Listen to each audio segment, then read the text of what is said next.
Hey everybody, it's Coin Crazy, and I am back with another video. It's been a really long time since I've made a video.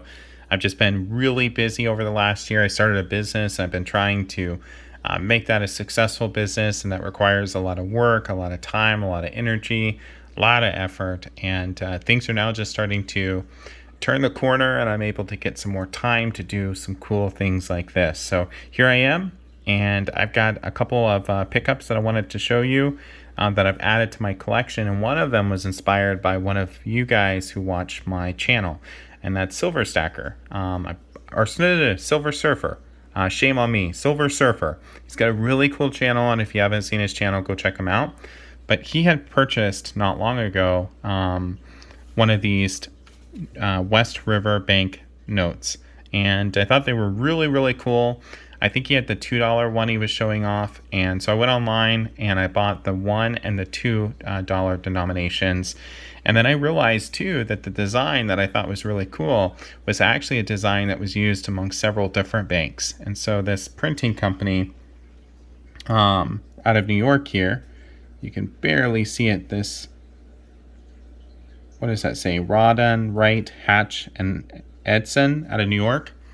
They use this. They offered this to many different banks when printing up their various currency.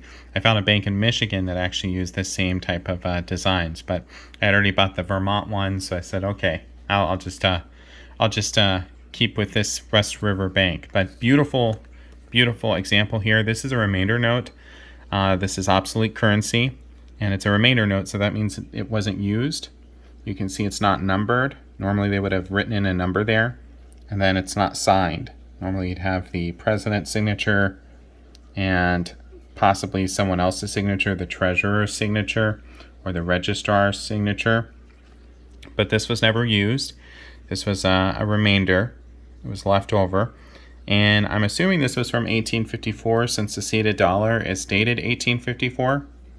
And just a beautiful, beautiful design. That beautiful red ink. This is from Jamaica, Vermont. I've never been there.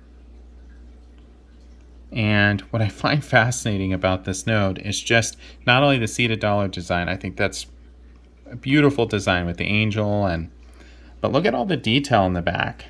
You can see the bridge in the background there and what looks like maybe the West River.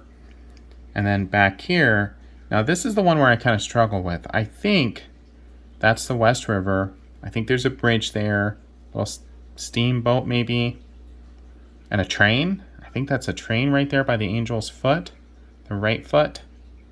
And then of course there's a city in the background, but very, very detailed. A very cool note and just a beautiful design. And that's what really attracted me. Most of these obsolete banknotes, there's nothing on the back.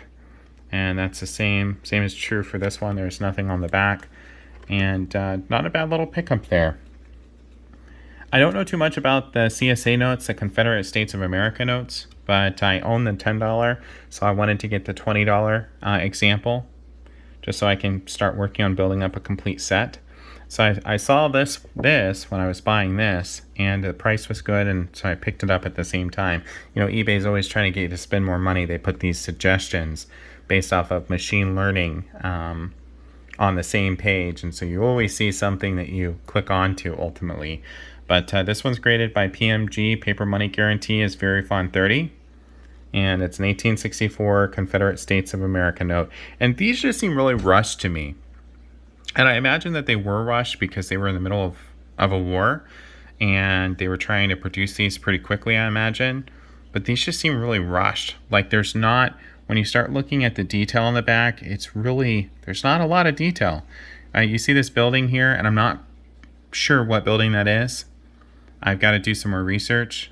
I believe this would probably be the capital of the CSA, sort of like the White House equivalent. But again, I don't know for sure. I don't know too much about this particular note. And I don't recognize that building just by looking at it. But again, when you look at the detail, there's not a lot of detail. You can't make out a whole lot with those people standing there in the front. There's just not a lot going on here.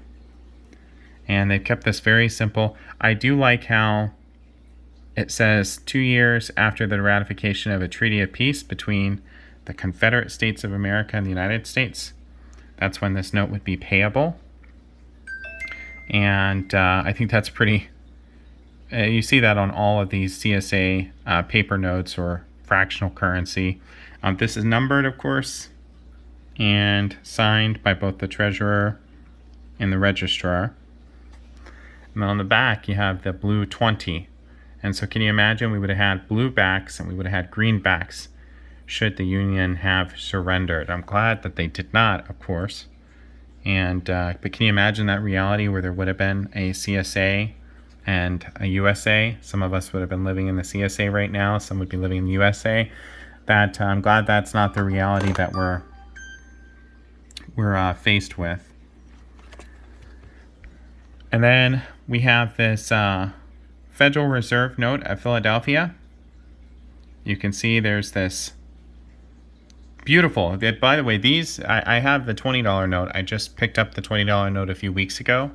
And the $10 note came to me. I found this online. I've been looking for one for a while. These are abundant. These, you can find these everywhere. You can find them ungraded, graded. They made a lot of these.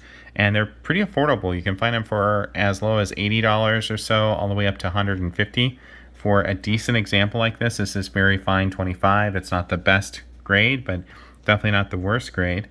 And you can see here that this is your standard, looks like your standard $10 note. You got iconic picture of Jackson there, engraving of Jackson. And it's a blue seal. And again, this is a 1914 $10 note. But what's cool is when you turn the back over, when you turn it over to its back,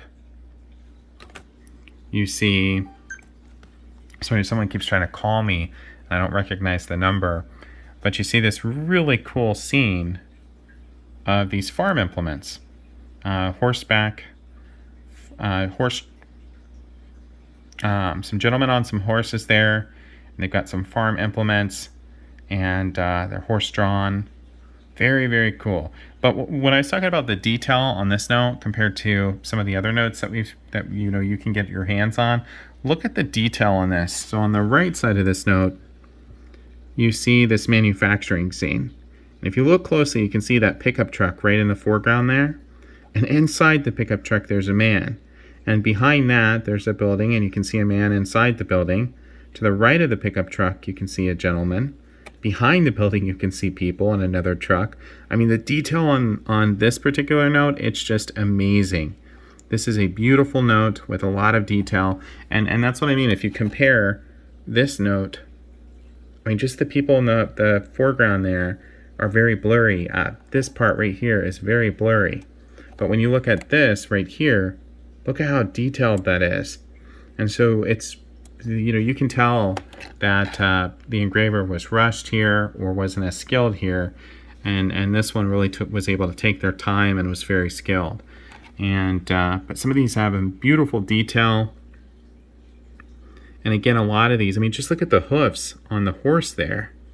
When you look at some of the smallest detail, and that's what I really like about these old US notes, is that they've got these beautiful designs and these amazing details. You always can find something new if you look for it and you look very closely. You can find some sort of detail that you had missed when you looked at it the time before.